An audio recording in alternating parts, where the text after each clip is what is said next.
But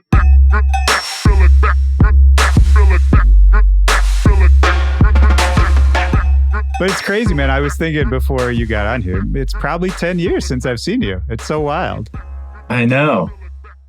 I don't know what to make of that, but it's back in like Evil Olive or Debonair. Well, yeah, I mean, I very much want to talk about the good old days a little bit, but but yeah, man, thanks for doing this in the first place. I was stoked to even just get to catch up with you.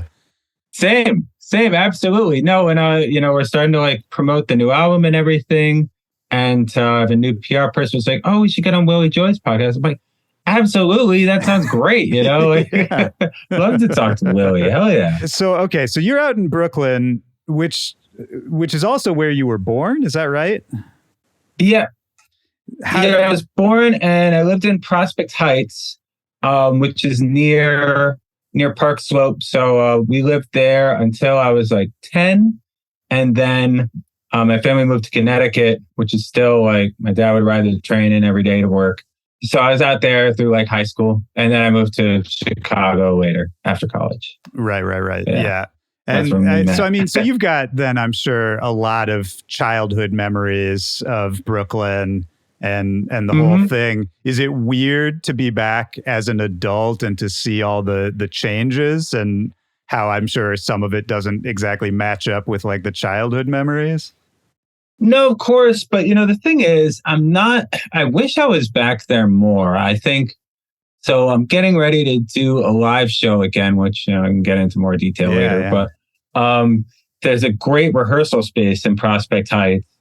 But you know how, like, you've been to Brooklyn enough times to know just how spread out everything is, or just how big it is, really. I mean, there's like, I saw somewhere there's more people live in Brooklyn than in the city of Chicago. That's a crazy statistic. Wow. So like, I'm just not around Prospect Park as much. Yeah. And that was like, that's the center of that whole area.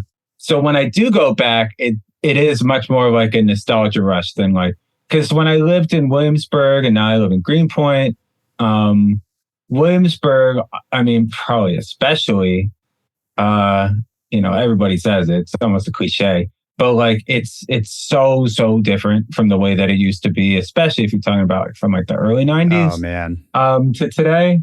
And Prospect Heights too, similarly, it's been kind of gentrified for a longer time. That and it's so like it's just a nice area that people don't even think about it being like sketchy, but of course. Yeah. So I guess maybe I'm sort of conflating the experience of, being a young kid running around New York City, where it sounds like maybe you guys sort of stuck to your hood a little more and it was a little quieter. A little bit. I mean, I was, my brother was probably, because he's 3 years older. So I think he got into like, he was definitely at the age of like getting into trouble. So I was still a pretty innocent kid by the time we moved. So I hadn't really, I think you grow up really fast at like 11, 12, 13. I missed that. Right. When you're in the city, kids are like 11 or 12 who grew up in Manhattan. I've been through more than the average like suburban kid. Oh, like yeah. 18, Oh, yeah. Well, and this is a little bit before everyone could just track their kids all the time too, right? So, yeah. Once the kid gets off into the city, Lord only knows what they're up to. Exactly. But we'd ride the subway and stuff without parents, and it was fine. You know what I mean? It was great, though. My old babysitter, actually, he used to run a club called Southpaw in Park Slope. Oh, no shit. I know Southpaw. That I went to. Have you heard of Southpaw? Yeah. Diplo used to play there like really early on. For sure, yeah. Yeah, so Mikey Palms is a really cool guy. Yeah, man. That was your babysitter? He was my babysitter. Yeah. Do you know Mikey? I mean, I know by reputation. I can't. Yeah. I'm trying to remember if we've ever actually met, and I'm not sure we have. But by reputation, absolutely. Sure. That's so funny. What kind of a babysitter was he? Play, Sega and shit like that. It's probably a super fun babysitter. Yeah. He was definitely. And he saw it was like, oh yeah, you guys just want to like play like Toe Jam and Earl and like, NHL on Sega. It's all about it. Dude. Yeah. Did you know what he did? Like as a kid, were you aware that he was involved with the club life? He would tell us about it, but he was still like young too. I mean, he was probably like 16 or something like that. He was in high school. So he was probably just getting into it, Yeah. Oh, that's so interesting, man. Mm-hmm. I don't always start off like just talking about childhood, but just because we're there and it's interesting, sure. I'm wondering like, so, you had him as a babysitter, which is kind of this funny, like coincidental moment. Were there any of those other coincidental moments in terms of like music around you at the time that was just sort of there, kind of part of life that later on you sort of realized like, oh, maybe this had some kind of effect on me, or like, oh, it's funny that this is sort of coming back into my life? Yeah, I mean, I kind of mentioned this in my bio, but I remember hearing like "Love Is the Message" a lot when I would have no idea like what that song was. Yeah. But hearing that, and obviously a lot of hip hop too, of course. Yeah. But like I remember they'd have block parties every summer, and that would just be like really fun. And like the music, the block parties was amazing. That obviously kind of, figured into things later on. And now I wish I could kind of like time travel and be like, what records are they playing? Like, yeah. Dude, of course. Of course. Yeah, it's so funny how we always sort of end up going back to the source at a certain point. Like we can talk about this more later, but I always feel the same way about Chicago when I was there. Chicago obviously has this incredible musical history for dance music. And not that I didn't appreciate it while I was there, but of course you always look back and you're like, why wasn't I out every single night? Because all of these legends, the people who created house music, they were just around, and you could go see them at a tiny bar with 20 people, kind of any night of the week, that kind of thing. Yeah, I hear you. No, I'm glad I got to see. There's always like, oh, I wish I'd seen more, but I'm glad I definitely made that a priority when I first moved to like go to, and I'd even go by myself. I'd try and drag like Jonathan from Hey Champ, but like sometimes, so I'd just be like, all right, I'm going to Boom Boom Room, whatever, and it's such a scene, and see Paul Johnson. Oh my God. And, and then later on, I lived near a Smart Bar, so I was going there a lot with Kyle, Kid Kyle. Oh man, I love Kyle. Yeah, dude. Absolutely. It's just weird. Yeah. Like I remember, what was that? What was the bar that was like a pizza shop and then there was like a club at the bottom? It was over in Wicker Park, like a small little club. Crocodile. Yeah. I remember going to Crocodile on like a Tuesday or a Wednesday, and I went down into the basement with a slice of pizza, and Paul Johnson was just there DJing for like, 10 people maybe. It was like no one there.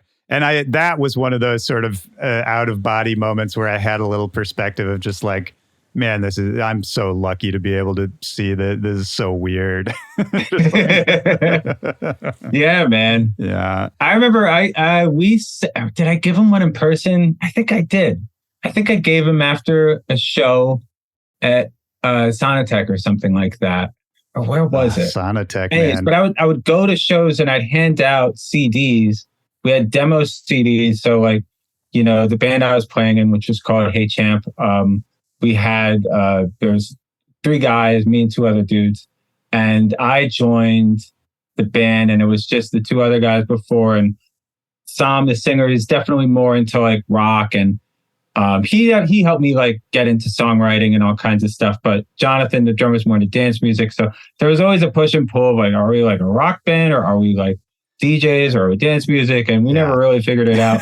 But but I will say, anyways, I was definitely more in the DJ camp. Yeah. And so I was like making like beats and remixes and kind of Chicago housey stuff and passing it out to DJs after gigs.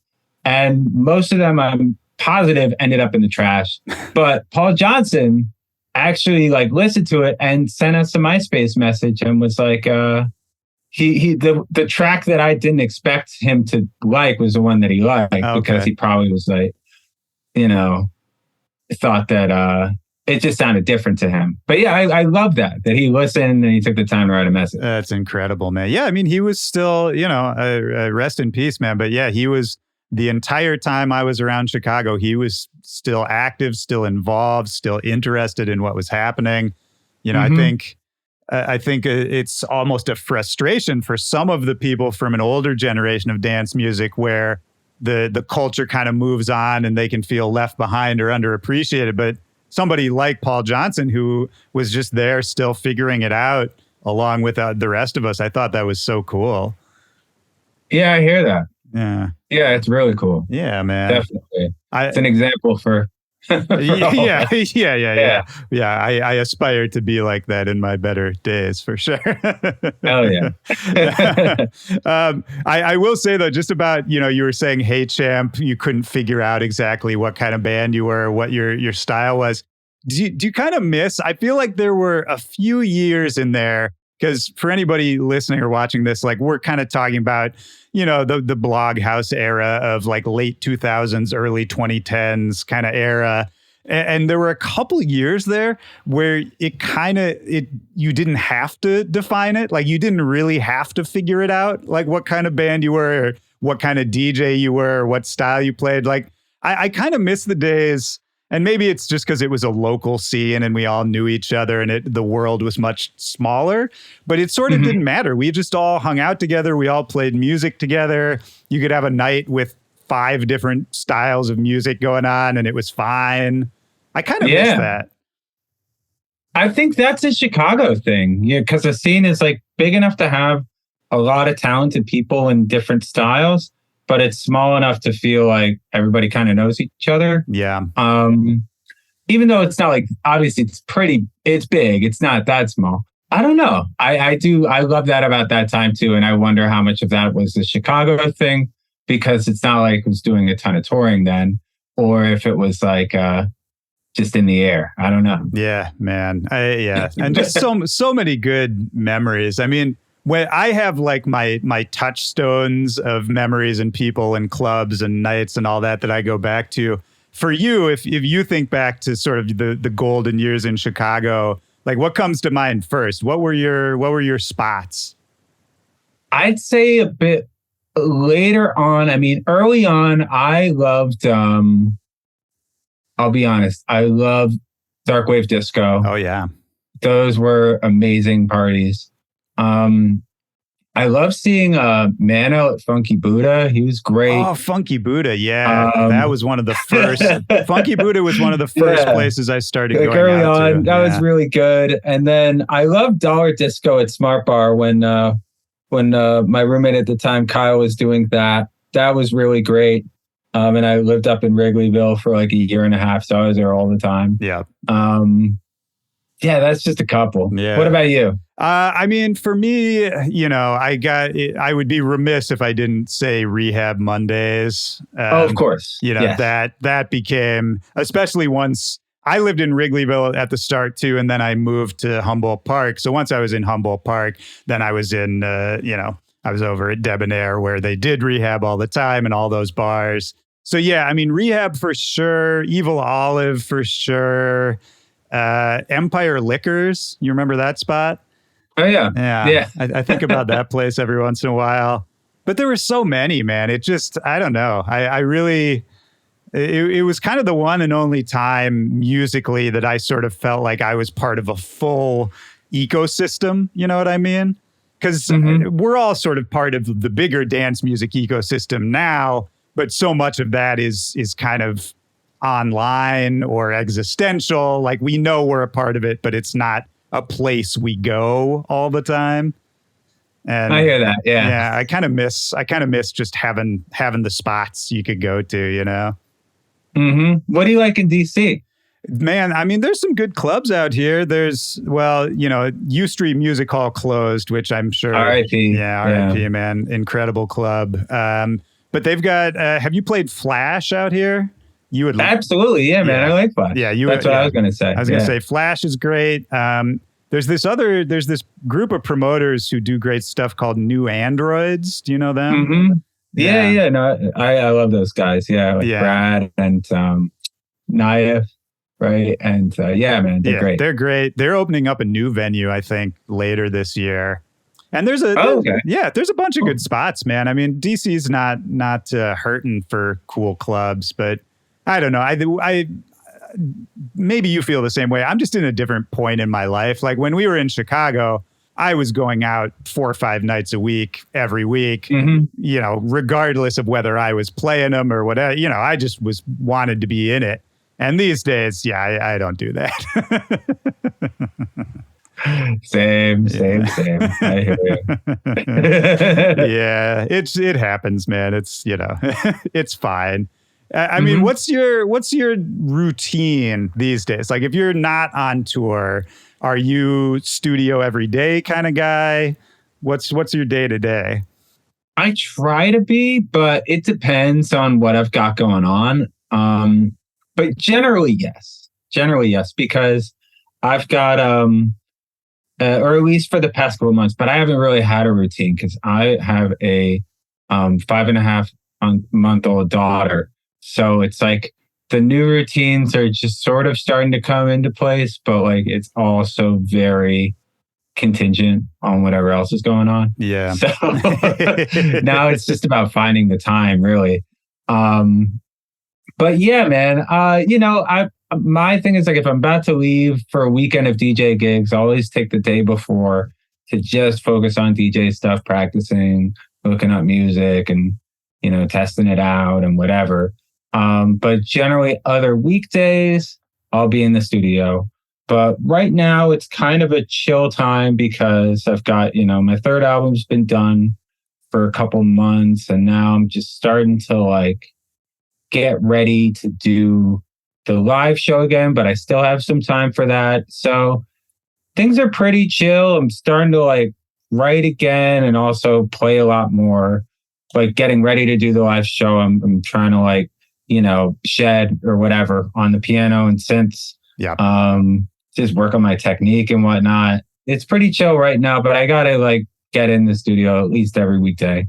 But yeah, that makes sense, man. I mean, it's interesting to hear you say that you were finishing up the third album, which for anyone listening comes out March 17th, is that right? Yeah, 17th. Yeah, March 17th. But it's interesting to hear you say you were sort of finishing that up at the same time you were having a kid. That I have to imagine that changes some things in the old brain. I mean, it was like, so finishing an album is such a freaking process. You know, I thought it was done at like I was done writing it at the end of last year, mostly. And then I started mixing it in the spring and I still had to actually write a couple things, like new things, and then mix those. And then that ended up taking like the whole summer. And then it was like, there was just a couple odds and ends things. It was completely done before Vivian was born. And I took off like, you know, 2 months, just like, no emails, none of that stuff.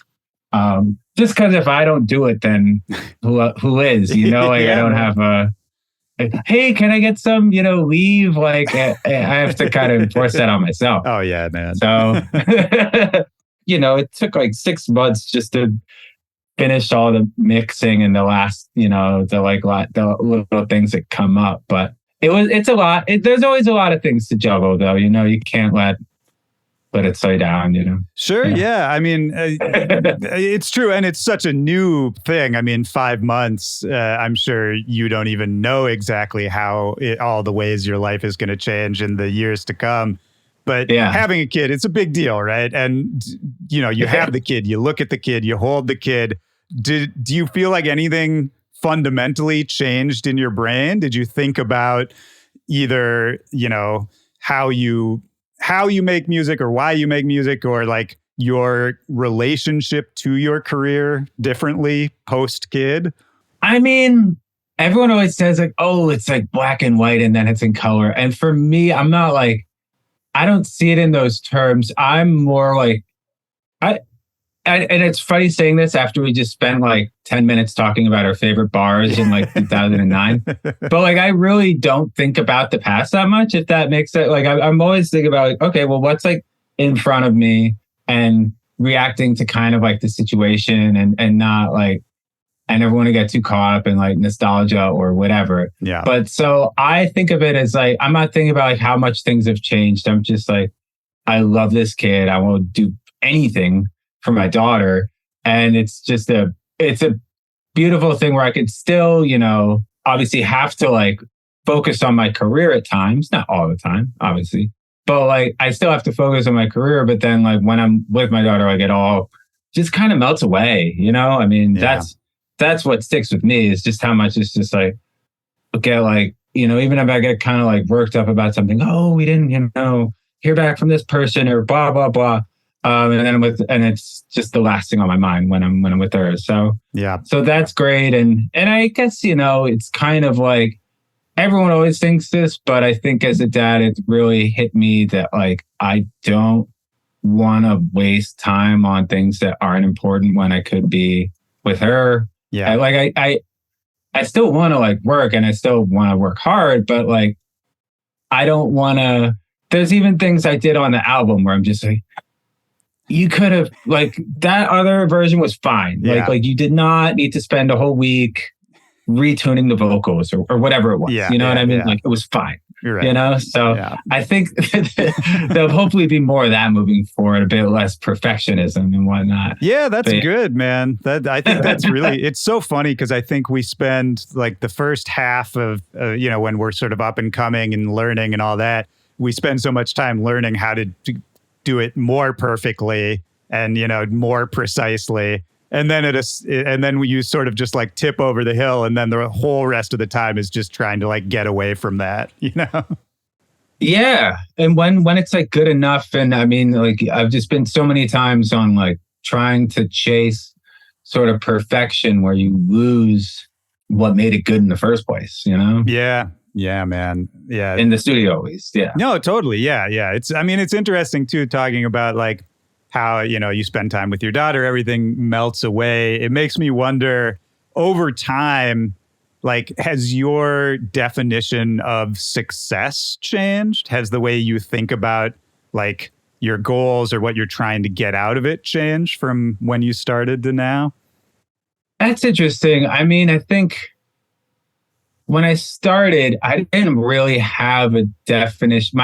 My definition of success when I started was like, you know, because I moved out to Chicago and I was like working as a SAT tutor, but it really was bad. Like I try to like, I don't know. It's not that I was bad at, I was pretty decent at tutoring, I think, but I could have cared a little more. All right. I could have cared a little more, sure.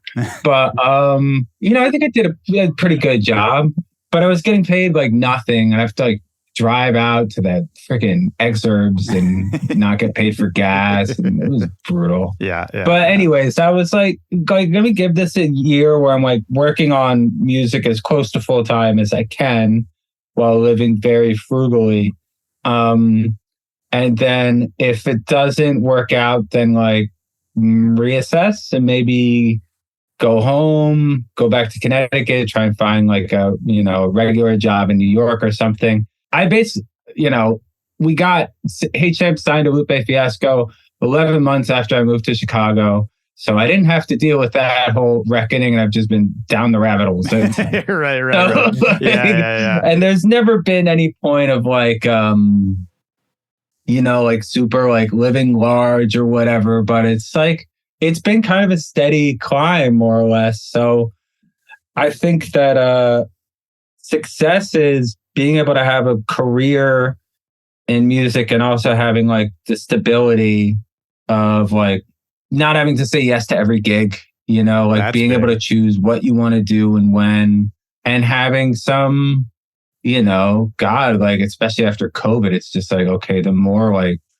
savings and cushion and whatever, like, I don't want to feel like I need to hustle for my whole damn life. Yeah. So that's where I'm at with success now. That's what I'm thinking. Yeah, I think that's about right, man.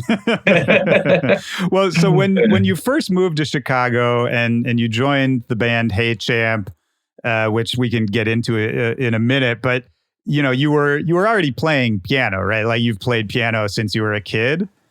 Mm-hmm. And at that point, what were you into musically? Like you said, you wanted to do music. Did you have any idea of sort of what form that would take?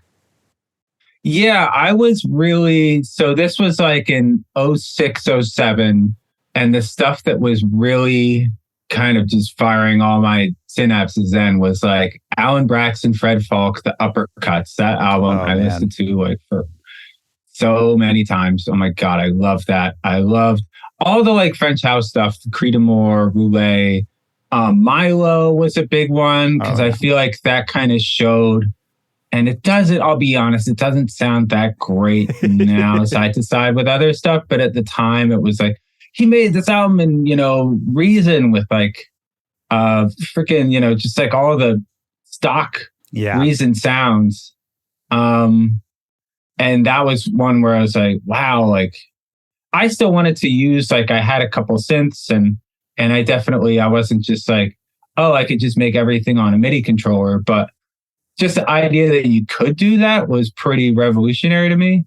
And there was, obviously there was so much good music around at the time. I think those were kind of the biggest influences in a way. Yeah.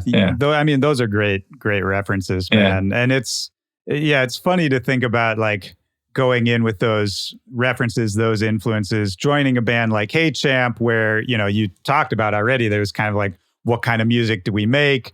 And there's all this excitement, all this potential, but then kind of nobody knows what they're doing to a certain extent because we were all just young kids, Yeah.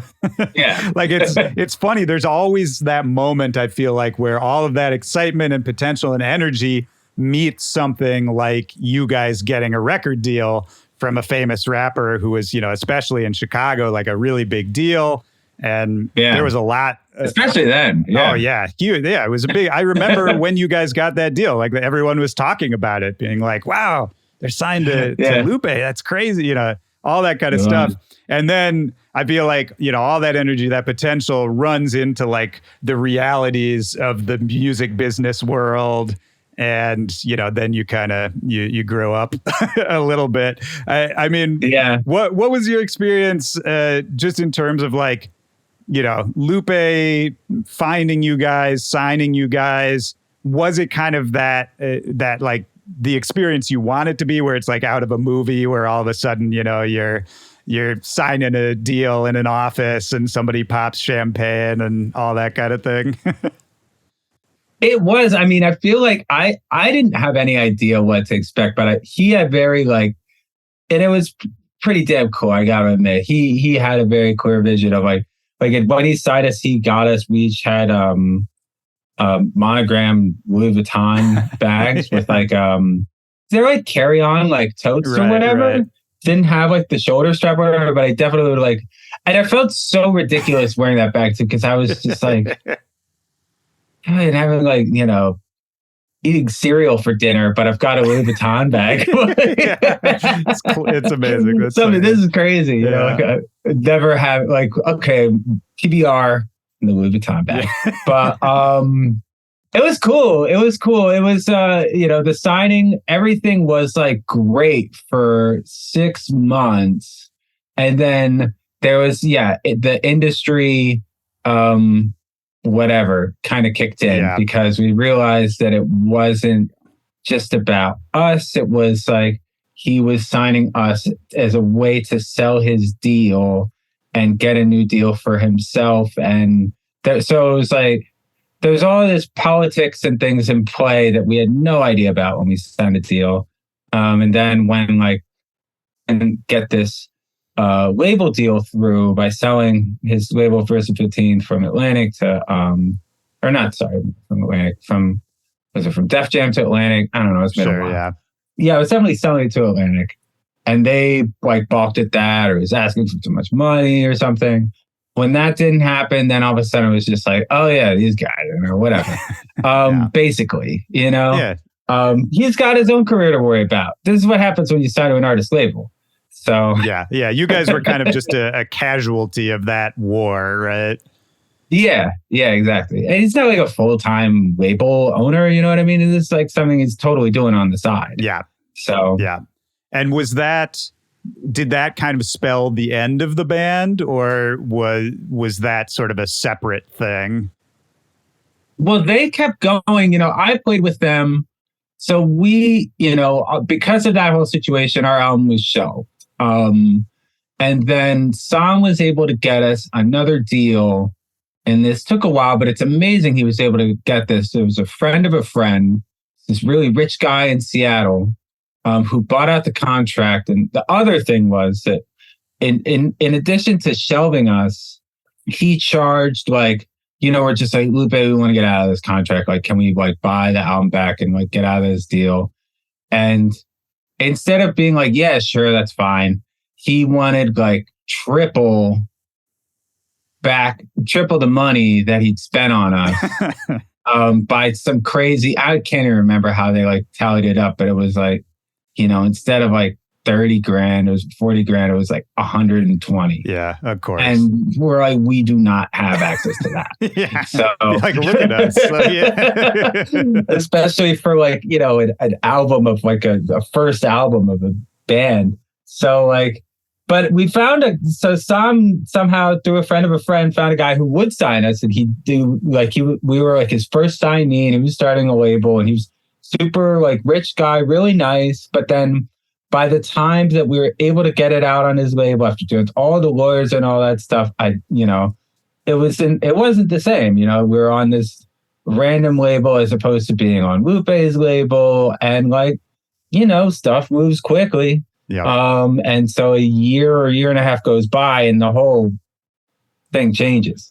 So we kept going after that, but I started to make some things on my own, and so that's when I started kind of doing Moon Boots on the side. And this label deal, by the way, was very restrictive, right?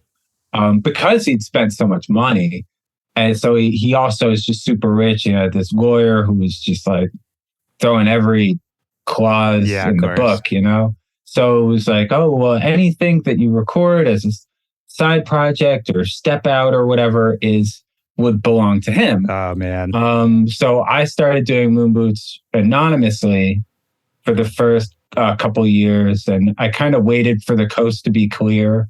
And the guy who owned the label, he never cared, it turned out. But I didn't want to I wanted to wait. That's smart. Yeah. I mean, was it, although let me ask you, was that frustrating at the time? If you kind of come up with the idea for this new solo project, you're making a bunch of songs, you're posting them, people are liking them. Did you feel like you were sort of blocked from really just going full hog on it? No, not really. Because I feel like that was still, there was Instagram at the time, but it was still very new. And I think there was not that this ever totally went away, but there was kind of a time for anonymous or masked, I wasn't going to do the mask thing, but come on, there's a lot of people with masks. That's a whole nother, especially then. Oh my God. Yeah. I feel that's a good point. It didn't seem like that much of an imposition. That's a good point, though. I feel like the mask thing, there's not as many masked DJs anymore. Yeah. There's still a couple, but not as many. Not as many. What happened, man? What the bottom fell out on the mask industry? Well, Instagram, I think that's just the algorithm. It's if there's no face there, and it isn't something that you could wear as a Halloween costume, like Marshmallow. I don't know. Yeah, you're probably right. The algorithm is looking for a human face, and if it doesn't see it, it's throw it in the trash. Yeah, or a cartoon character or something. I don't know. Yeah. Oh, that's I never thought of that, but you're probably right. That's so funny. Yeah. Man. Well, okay. So last thing on Hey Champ, just because I wanted to see if you remember this, was, do you remember when Hey Champ and me, Zach Eastman booked us in St. Louis, and we drove out there together? I think Zach drove. Oh shit! Yeah. So it was just a one-nighter gig, but I still every once a year, a memory of that night will pop into my head because just so much weird shit happened that night. Wait, someone got like left on the road. Was that the same night? Yeah. Was that Jonathan's brother? Yeah. I think we left somebody behind. I think we slept. Oh man, that's funny. We slept at Zach's parents' house, I believe, or like his family's house. I remember them like cooking breakfast in the morning. Yeah. And this may have been, tell me if you remember this or if I'm conflating two memories, but I also remember after we played our show in St. Louis, like late night, going over to East St. Louis, where there was like that kind of megaplex of like a late night club, a strip club, like people selling hot dogs in the parking lot, just like a mass chaos. And I remember seeing a crazy fist fight out there. Does that ring a bell? I don't know about that, but I remember going to I remember the strip clubs because I'm not like believe it or not, no, I'm kidding, but I'm not like a regular at strip clubs, but like in St. Louis, it's cool because it's like the place to go.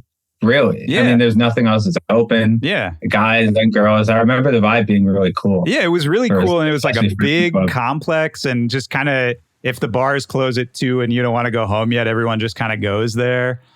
Yeah. Anyway, it's the place to go. Yeah. Dude. And I just remember Zach driving us around and I remember it being super fun. The only thing I don't remember is the show we actually played. There's a million, a dime a dozen, right? Yeah, that's absolutely right. So, moving on from there, like starting the Moon Boots project, did you get some traction off of that pretty quickly? What was the initial reaction? So there was like a period where I was listening to a lot of like Aeroplane at the time, and they had that amazing Essential mix. And I was also on the side, and this is kind of how I was paying the bills then, was I was DJing at a couple different bars and a hotel later on. But yeah, over a period of like 3 years, I think I was really paying the bills just by doing like Thursday, Friday, Saturday, DJ from like 9 to 2, and Saturdays from 10 to 3. Dude, or 9 to 3. I know it so well. I know it so well. Yeah. You know how it is. Yeah. So like I was doing that and when you do a gig like that, you get to play everything. Obviously, I'd start some sets off with like, Computer Love by Zapp. That would be like one of my favorite ones. And it would just very gradually get from 80 BPM to like 138, and then down and oh yeah, dude. Yeah. Over the course of like 5 hours. Yeah, you'd run that cycle a few times, you can also just do the cycle too. But I would spend a lot of time in the like mid-tempo area and finding a lot of cool stuff there. And so I was like really into Aeroplane, and then later, or really at basically the same time, The Magician. And so I was sending these, first Moon Boot songs to them.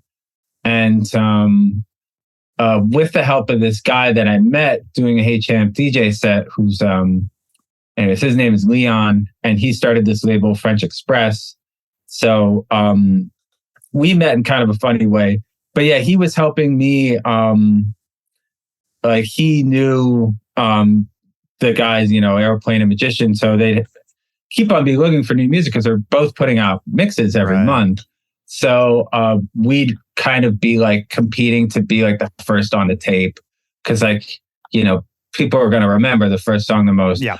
So it's actually funny. There's like more competition to be like, let me do like a jam that's like 107 BPM, but that'll really like stick in people's heads. So that was kind of the goal then. Yeah. Especially the first few tracks.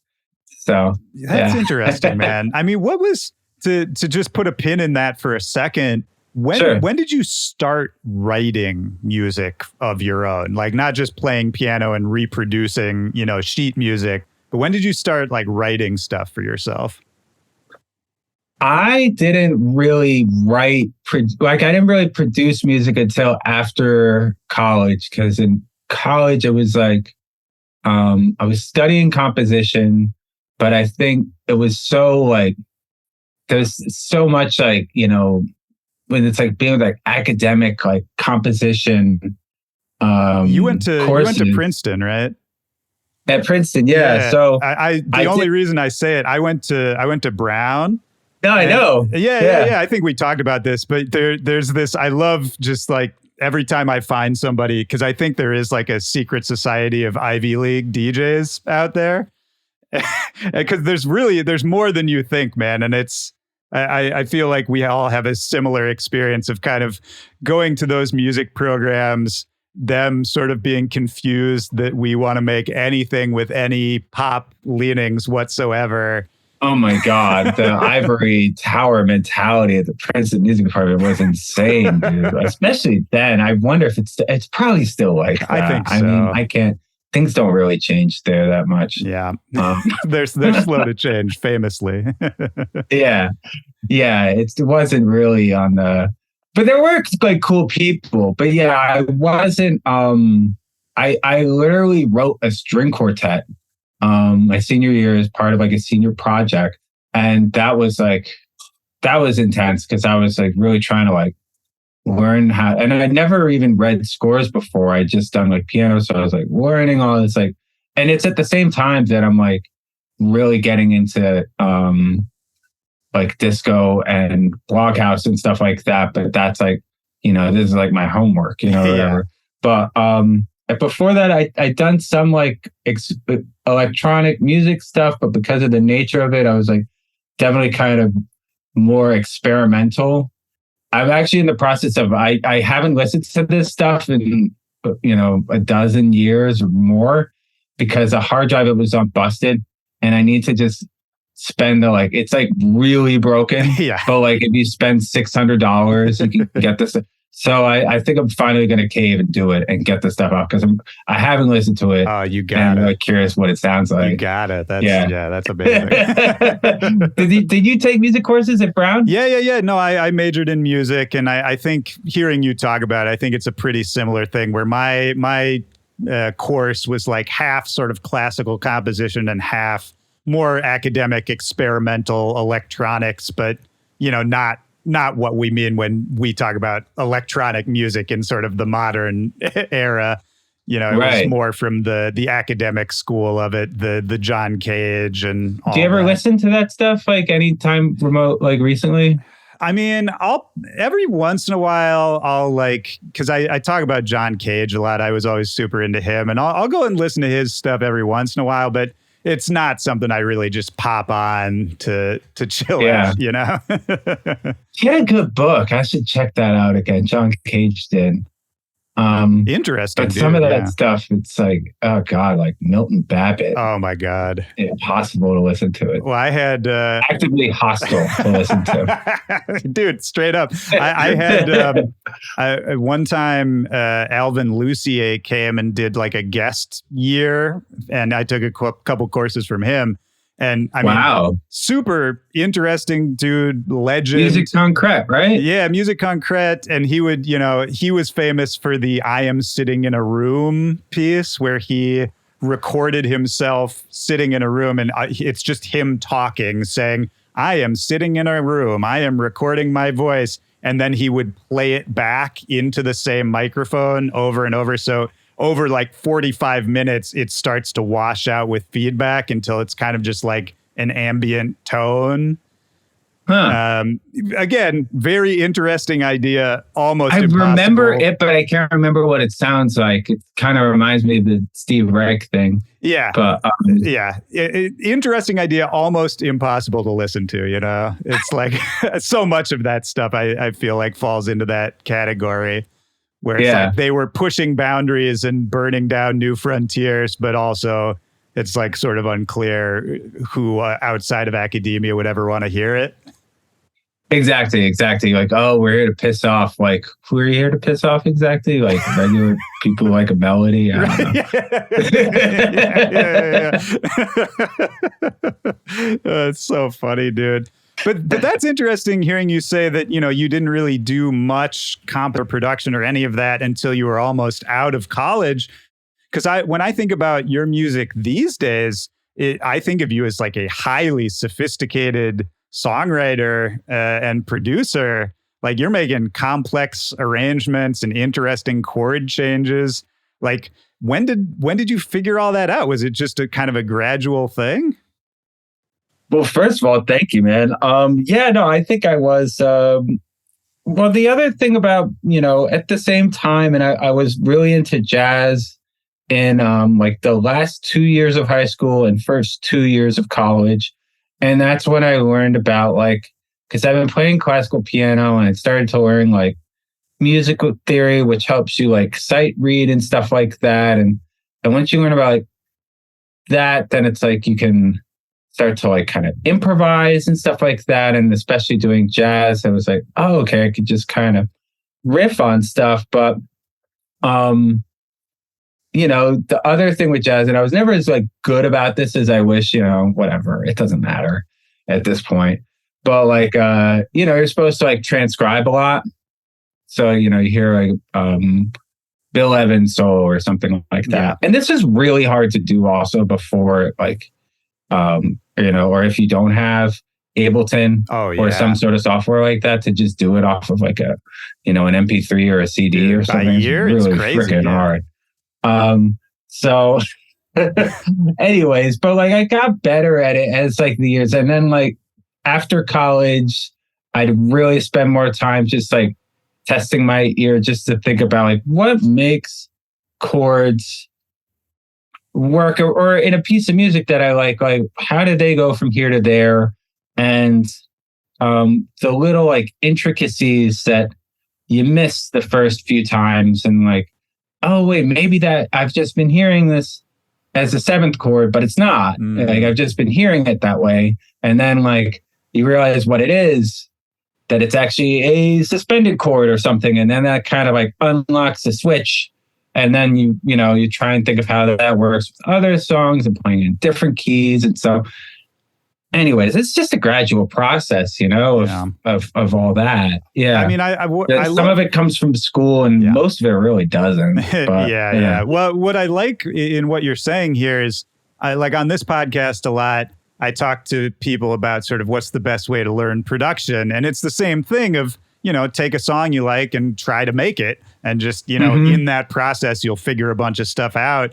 But very rarely do I have conversations on here about the actual music behind that production. Because, that's exactly right. And maybe even more important than figuring out the production when you're just starting off is like, no, figure out like what they did to, like what is this chord change that makes you feel a certain way.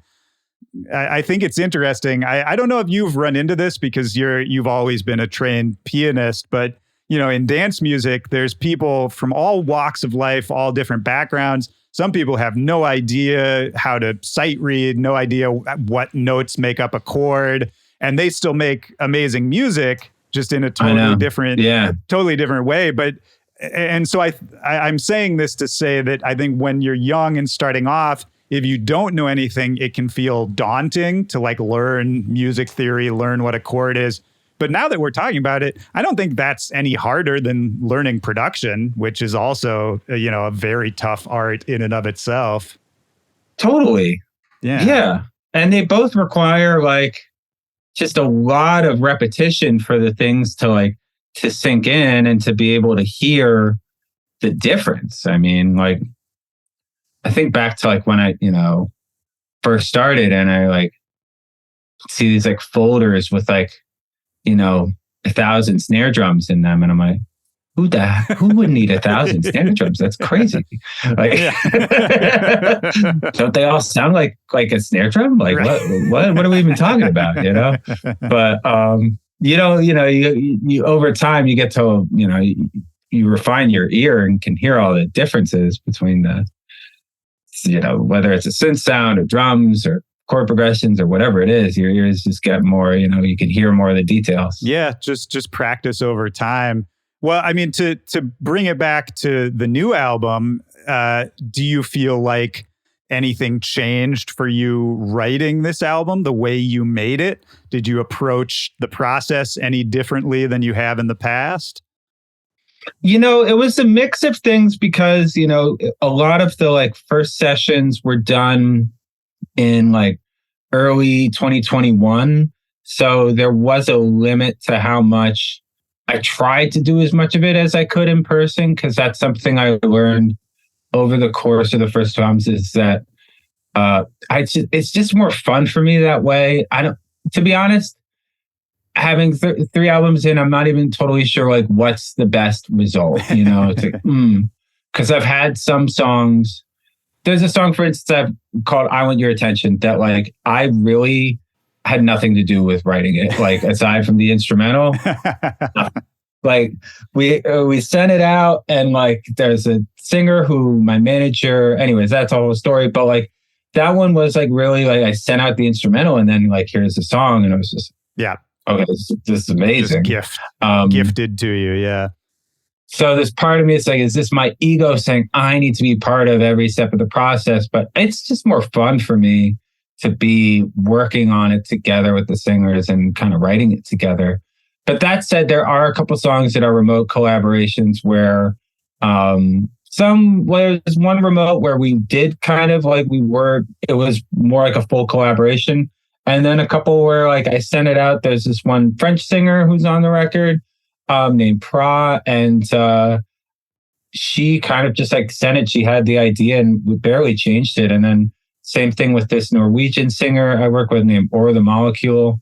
But yeah, so it's a mixture of collaboration. I think I brought in like my guitarist friend Ross. He's really good at like, because I love piano. I wish I played guitar.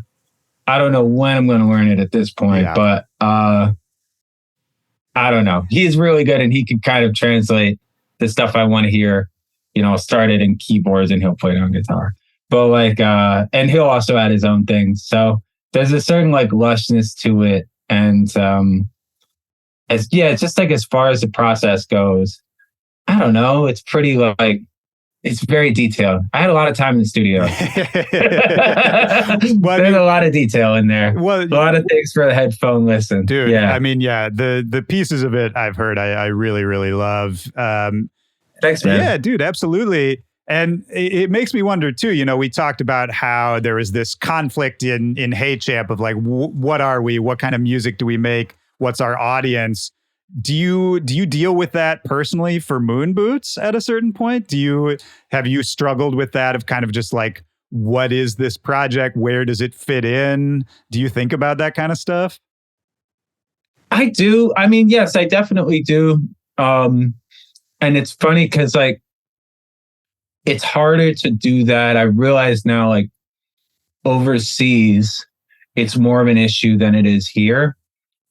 Strangely, it's not something I have like an easy answer to, because I like to be, I don't want to just be known for like one thing or one sound, or even two things. Like it's just, and not just because like the live show and the DJ sets are totally different, but just like I like to be able to play tech house before Green Velvet, where I could do like, an Anjunadeep label night, and I could do a disco set, like just those three easy, and then if I really wanted to stretch out, I could probably, I could do something more techno or more just kind of deep house, whatever. I don't know. It's just, I don't want to just be like kind of in one world. Yeah. But well, and then you do the live show, the live band, as well as the DJing, right? So then that's a whole nother component to kind of be like, well, is this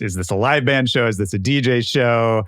I'm sure you've had some experiences showing up to DJ heavy festivals with a live band where they didn't know what to do with you, that kind of thing. Yeah, man. Well, we got to do we had 2 tours, one in 18, one in 19, and we're getting ready to do a bunch of live shows in 2020, but obviously that didn't happen, but including festivals. So we're kind of like starting from, not starting from scratch, starting from the bottom again in 2023.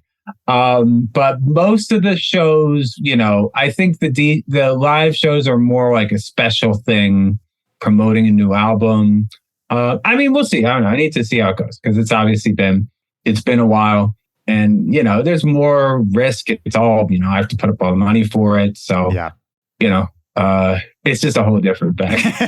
Yeah. I know. I feel like you. Most of the shows will be DJ sets, and I prefer it that way. But I like the challenge, and I like to be able to do the live show to present the music that way, to have it out there for fans. And well, and I think it's a cool idea, man, because it makes it a little more exclusive too, and the people who really dig what you do, it can kind of be, like this rare thing that they get to experience with you. And I think that's we have to, like, in the modern era, I think we have to manufacture some scarcity in our projects because nothing is scarce anymore, Yeah, totally. Absolutely. Yeah, I don't have a further thought to that, but it is just kind of a weird thing we've ended up in. I mean, it's funny, like, hearing you talk about the way you see your project, because I feel like you've been very consistent in the time that Moon Boots has existed, as far as the aesthetic, as far as how it all sort of fits together. You can listen to one album, you can listen to a later album, you kind of see the connections, that sort of thing.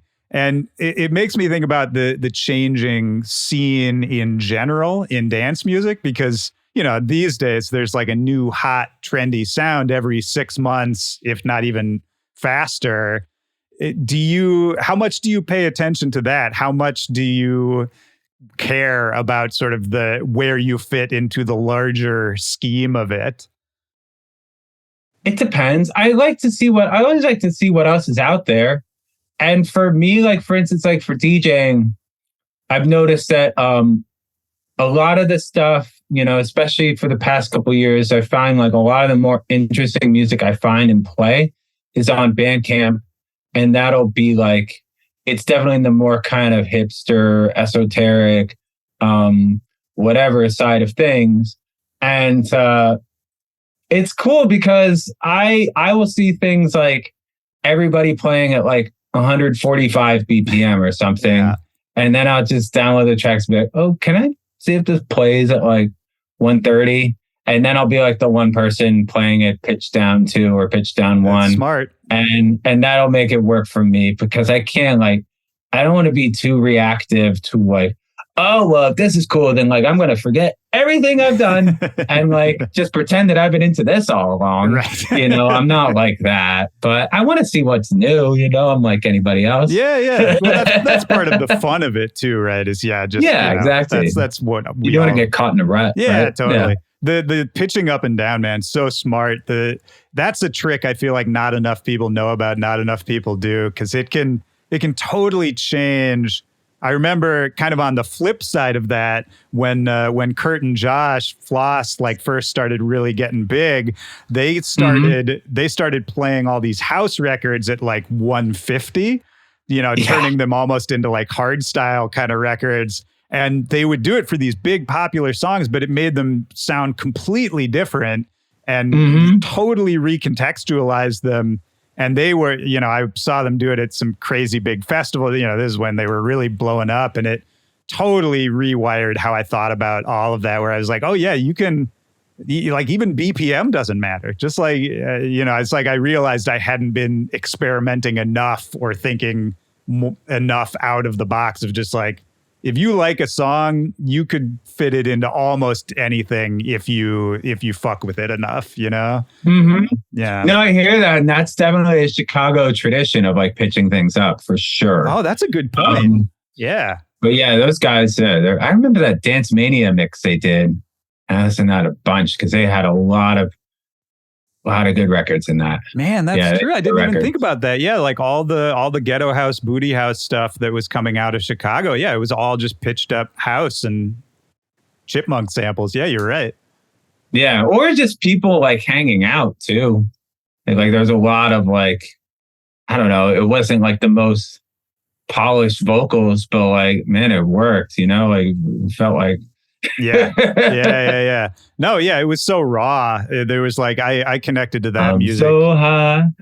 So there's so many good ones. There's so many good ones. Oh yeah. DJ Dion or Jam and Gerald. Oh my God. Or yeah, some of Paul Johnson's like sex records were crazy, where he's just like talking about all the nasty things he's going to do to you for like 5 minutes. And it's not even rapping. He's just like monologuing, you know? Yeah. So good. Sex crazed, right? Yeah. Oh man. Well, just to kind of like put a button on all the new album stuff. I don't have really like a segue into this, but part of what I got sent when I was reading up on what you were up to with the new album was talking about sort of how some of it, and correct me if I'm wrong, we don't have to go into any of this if you don't want to, but how some of it kind of came out of some anxiety or some self-doubt period you were going through. And it kind of talked about like some mind-altering solutions to that. Oh yeah, I did mention something about that. We don't have to talk about it if you don't want to, but I was just interested. Well, I think that it comes with the territory of being in a career where everything is always, there's not like, even when you've got a good career going, the foundation isn't that firm as I think we found out a couple of years ago. Yeah. And anything can and will change. So I think that definitely triggered some anxiety for me and just getting back into writing again. But it's not like something that I haven't, I've dealt with, anxiety on and off since really like college, if not earlier, even though I probably didn't really have like a word for it. Yeah. I was like afraid to even kind of acknowledge it or whatever. Do you get it pretty bad? Like how does it manifest? Generally, it's not that bad. I know that I had some panic attacks like in my early 20s at Hey Champ at South by Southwest. I lost a power cable to my synth. Oh, man. And I had no backup and there was no way to get another one to a Juno. And like the drummer was just like reaming me out, Jonathan. And I remember I didn't sleep after that for like 2 days. Oh, man. Because I just like, it just triggered like a fucking loop that wouldn't fucking stop, So like, it's tough, man. In general, it's not, I've been able to like deal with it. You know what I mean? I can kind of like sort of right the ship before it goes into, goes a little too far. I think that's something I've struggled with off and on, anxiety, depression. I feel like most creative people have that at some point or another, whether they admit it or not. Yeah. Maybe some people don't. That sounds great, but like... There's always one, right? Like, don't you sometimes you meet someone who just seems so stoked about everything and so chill about the whole thing. And you're just like, man, what would it be like to be you? I know, right? Yeah, it sounds great. But I think the good thing, not the good thing, but like if you've been through it and you've like been in that kind of exposed state where you didn't know what the hell is going on, and you really like, I definitely like fell into a depression, and when I like bailed out all my classes and at Princeton 1 semester 2, and I had to like redo it, I was like definitely in like a real depression for a couple of months. But once you kind of like go through that, you see it again, and there's always kind of circling, and then be like, okay, no, this isn't going to be that bad. This like, you take this, this, you'll get through this, like. Yeah, you can recognize it as it's happening a little bit, right?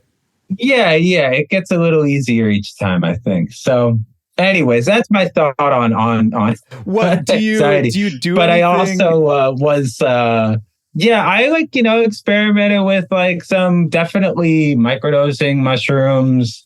A little bit of DMT even. Oh, what was that like? And Wait, what was DMT like? You got to tell me what DMT was like. It was really cool. I mean, I wish I like I wanted I'd love to try it again. Yeah.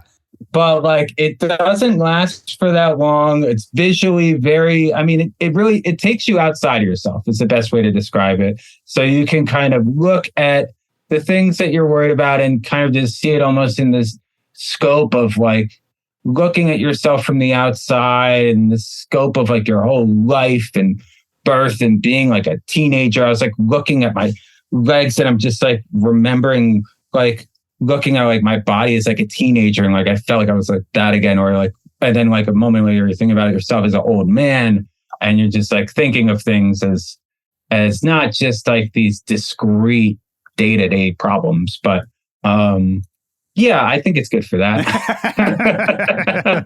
Does it Yeah. like doing any of that, psychedelics, microdosing, any of that, do you think how does it affect you as a creative person, as a music writer, if at all? I mean, I'm aware of the state and I try and be like sensitive to it in a way, because I think that you're never going to have, well, there's definitely a point at which, like, you know, if you're really on like a lot of drugs, you're not, it doesn't, you know, they might not be aware of all the nuances in your music, you know, but like, I think that in general, people like in that kind of heightened state are very aware of like the emotional and kind of like intentions and the kind of feelings that you're going for. So I try and, you know, help that be kind of a good or somehow kind of like fired up, kind of cleansing kind of vibe. So it depends on the song. Some songs are definitely more kind of, I guess, trippy than others, but you want it to sound, like I even went for like years and years without like smoking weed or hardly ever smoking weed. But I would like to smoke some weed. Even when I wasn't smoking, I would like to smoke some weed when I was like finishing a song or finishing a mix, just because like if it sounded like it sucked when I was high, I'd be like, oh no, damn it, this is a bummer.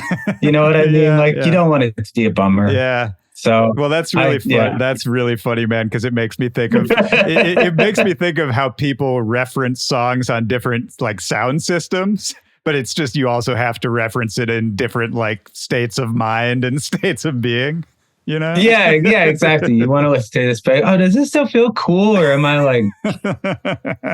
Yeah, oh, that's so funny, dude.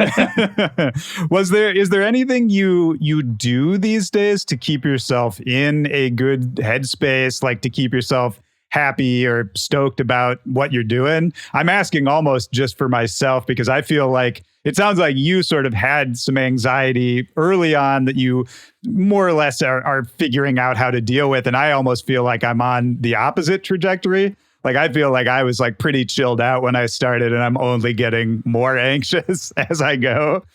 I mean, I think, you know, like the obvious stuff is true.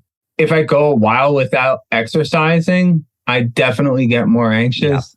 Yeah. If I'm drinking too much, definitely more anxious. Like if, you know, so I think that those are kind of like obvious ones, like, you know, with like, and not for you necessarily, but just for anyone listening. Oh no, those are, it's true for me too, man. I think those are true for most people. Yeah. Yeah. Keeping or whatever your vices are, keeping them in check, I think is important. Like taking breaks and doing stuff that's like just for you, that doesn't feel like it's just for a career or just for, you know, like you have to take time to do stuff that's just for you. Like I was playing some piano earlier today that was like, I'm trying to learn how to play like these things that are like sort of like finger pick guitar stuff, but like play it on piano. Okay. And it sounds easy, but it's really not.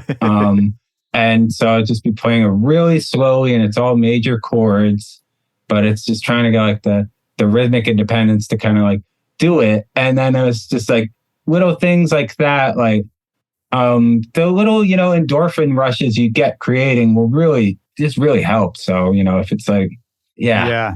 Step outside of sort of whatever you're worried about for your work at the moment, and try to get back to sort of what's fun about what you do in the first place a little bit. Mm-hmm. Definitely. Yeah. I think that's great advice, man. Well, dude, it's fucking great to catch up with you. I don't want to keep you here all day. Is there anything else we haven't talked about? Anything else on your mind? Anything else you want to get out there about the album? What's coming up? Anything? Good question. Yeah. So album's coming out right away. Is coming out on March 17th on Anjunadeep live tour in May. And I'm going to be doing more DJ dates in and around that and through the summer. Yeah, the live tour is pretty special. So if you are in Denver, Chicago, New York, San Francisco, or LA, please come check it out. I'm like the music director. I'm rearranging and like programming the songs with my synths, and I've got like 4 different synths up there, and it's like and I've got a drummer, bass player, guitarist who's on my last 2 albums. Nice. 2 singers.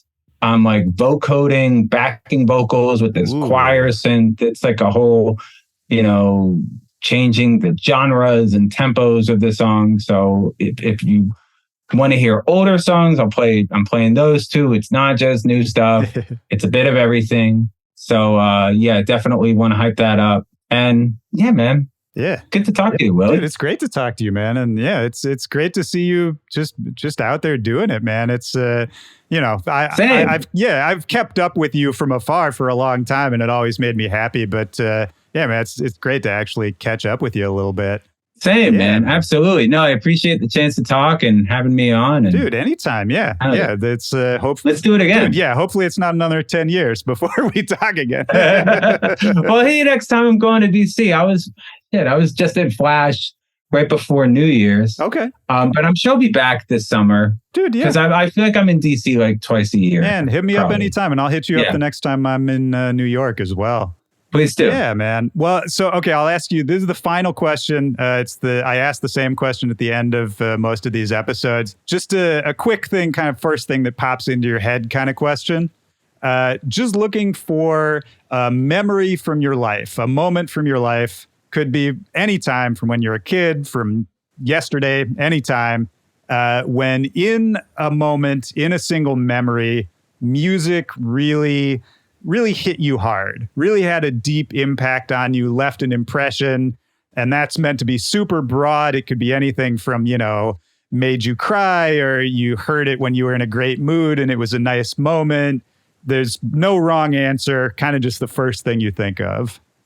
Like emotional impacts, like it takes me to classical for some reason, because I feel like classical music is so emotional and it really will make you cry if you listen to like Chopin or Debussy. So like, I feel like when I first kind of like learned some of those pieces, I was like, holy, this is like the mother lode of emotion, like this is intense, but really beautiful. So I don't know. That's great. That makes total sense. How old were you approximately, do you think, when you first started playing those pieces?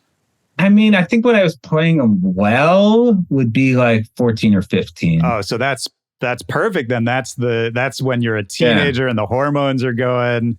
And it makes me think of that, music to me has always been so important because it allowed me to sort of access like deeper levels of feelings and emotions than I could sort of access on my own in my everyday life. And then hearing you talk about figuring that out from actually playing the music, that's even like a level deeper, where maybe not that you were thinking about this at the time, but it's like, wow, like if I make this music, if I perform this, or if I write this, I can have this effect on not just me, but other people. It seems kind of significant, man. It's cool. Yeah. And then I guess maybe a few years before that, my dad had this like Motown's Greatest Hits CD that we listened to a lot. But then like I never noticed Never Can Say Goodbye until I was like listening to it on my own. And then that song by Michael Jackson, I listened to that like when I first kind of like discovered it. I was like, I listened to it like hundreds of times because I was just like, oh my God, this song is so beautiful. It's like perfect. Yeah. So everything about it. Yeah. Oh man. I don't know. And when you think, and when you think about how young he was singing it, I know. And to like have that much emotion and depth when he was what, like 10 or 11 or something, something crazy. It's crazy. Yeah. Yeah. Yeah, man. And that's kind of what it is, right? It's like, when it's the most pure is when you're a kid. And when it hits you that first time, whether you're hearing it or performing it, and we just spend most of our time trying to figure out how to get back there after that, right? That's true. That's true. Yeah. All right. Well, we can leave it there on a wistful note. True. Man, it's listen to Michael Jackson and cry a little. Yeah, that's anyone listening. I think that's our recommendation for you today. Man, it's great to talk to you, man. It's great to catch up. Yeah, you too. Hell yeah. Well, thank you for doing this, man. Absolutely, man. Yeah, I'll be in touch, dude. Please, good to talk, Willy. Please, yeah, and I'll do the same, man. Hope to see you soon. Okay, cool. All right, man. Take care. All right, thanks again. Peace, dude. Nice. Later. Bye.